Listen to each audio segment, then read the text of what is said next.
I think it can be so hard to practice what we preach. Like, we have these certain principles, these certain set of core beliefs that we really buy into. We really do. And we tell other people about them. But then things happen in our lives where we start to bend them a little bit. We start to get away from them because we're chasing something, or we were told that, we should do something else.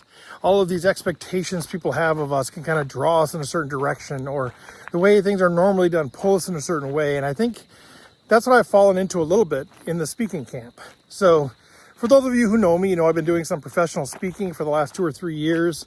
It's what I do. It's what I love. And one of my core tenets is that the unright thing, the thing that we wouldn't normally do, the thing that people wouldn't normally expect of us, the thing that's kind of off the beaten path, coloring outside the lines, like that truly is the catalyst for breakthrough. It's something I learned in my life. After 20 years of trying to do everything right and working really hard and creating this life and career that were good and fine and stable, but just longing for something more, I came to stumble upon this idea that really the catalyst for breakthrough is when we have the courage to do the unright thing. And now as I go around, I talk about that as part of my talk about how we can get to breakthrough. And this is almost always the part that resonates with people. This idea that we have all worked really hard to try to do everything right. And it's like we have this unspoken agreement with the universe that if we do everything right, we work hard, we are going to be rewarded with a life that's truly extraordinary. And it doesn't always happen. And I think we struggle with that. So I believe that there's this epidemic of people who have built a life that's good. Things are fine. We can't really complain. On paper, everything is good. But inwardly, we're just sort of dying. We're longing for something more. We're longing for breakthrough. We're longing to just get a taste of the extraordinary. And so I realized that in my own life, and I started applying that.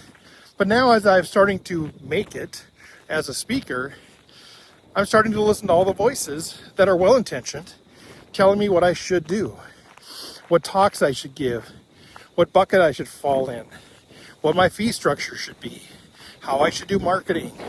And again, it's well-intended, but as I chase that, as I try to do everything right, I can feel myself being pulled away from my true heart calling, which I believe my purpose is now, to share my story and help anybody who will listen be inspired to do the unright thing, to discover what that unright thing is for their life and to do it. It doesn't have to be big, it can be small, but because that really is the catalyst for breakthrough. And so I'm in this sort of crossroads with my speaking business because the momentum is there. I can listen to the experts. I can build a bigger business. I can make more money. I can touch more people's lives. But I feel like it's not really the message I want to share with the world. And so I'm in a place right now where I'm deciding if I'm going to do the right thing, build the business the way it's supposed to be built, and communicate things the way I'm supposed to communicate things, and outreach in the way I'm supposed to outreach, and build partnerships the way I'm supposed to build outreach, which will be effective. Or do I do the unright thing, stay true to myself, focus on inspiring people to do the unright thing? And maybe that means taking lower fees. Maybe that means different sorts of structures. Maybe that means only having a single keynote rather than 3. Maybe it's not having a clearly defined bucket for how I can help leaders and how I can build teams. Maybe it's not utilizing my 25 years as an actuary and risk manager. Maybe it's not leveraging all my leadership experience in nonprofits and corporate world, in small businesses. Maybe I don't leverage all that. Maybe I just speak about my own experiences of doing the unright thing. Maybe I just share the research that I found.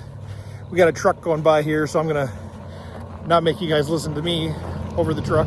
Hey there. So maybe I do the unright thing. Maybe I apply that to my life as well, in my speaking business. So it's sort of the situation that I'm in, and I would love to hear your thoughts on this. Not because I'm going to listen to you and do what you tell me I'm supposed to do, but I want your thoughts. Is the unright thing, as a catalyst to the extraordinary, a message that people need to hear? I see it everywhere I go. I talk to people who are crying afterwards, but I'm curious what your perspectives are. And frankly, I'll do another Unright thing here. I could use your encouragement on that.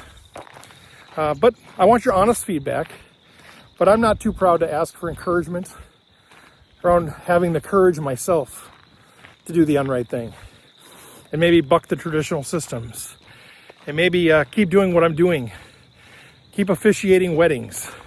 People tell me I shouldn't do that because it takes dates off my calendar and doesn't pay as well, but I love doing it. It's the Unright thing. Maybe I keep putting speaker programs together that cost basically nothing for people to be part of. And all of the voices in my life are telling me you're undervaluing your experience. Maybe, but I love doing it and I would like to serve other speakers. I don't know. So I'm just kind of rambling here, but I would love your perspective on this. And maybe put me over the hump of really committing to doing the Unright thing as a speaker and just being a bit different than everybody else.